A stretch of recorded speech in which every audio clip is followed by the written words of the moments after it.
Hello বন্ধুরা, good evening. কেমন আছো তোমরা সবাই? আশা করি ভালো আছো, সুস্থ আছো। আমি আছি মোটামুটি। কিছু কথা তোমাদের সঙ্গে শেয়ার করব। আমি 3 দিন ধরে কোনো ভিডিও আপলোড করতে পারছি না, তার কারণ হচ্ছে এডিট করতে পারছি না। ভিডিও শ্যুট করা হচ্ছে কিন্তু এডিট করতে পারছি না বন্ধুরা।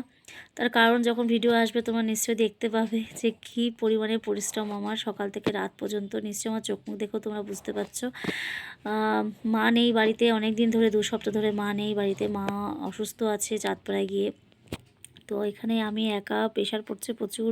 ছেলের পরীক্ষা চলছে, মেয়ের নানান রকম ও যেহেতু প্রোগ্রাম করে তোমরা জানোই, ওর অনুষ্ঠান থাকে, ওগুলো নিয়ে ব্যস্ত। মানে সবটা এখন আমাকেই করতে হচ্ছে। তো খুব চাপে আছি বন্ধুরা। শুধু একটা কথাই বলবো, প্লিজ আমাকে ভুলে যেও না, আমাকে মনে রেখো আর পুরনো ভিডিওগুলো দেখো। প্লিজ সাপোর্ট করো, পাশে থেকো আর প্লিজ প্লিজ সঙ্গে থেকো, এটুকুই বলবো। তো ভিডিও খুব তাড়াতাড়ি আসবে, একটু সময় দাও আমাকে এডিট করার। আমি করতে পারছি না অসুস্থতার জন্য। নিজের তো যা দেখতেই পাচ্ছ, যা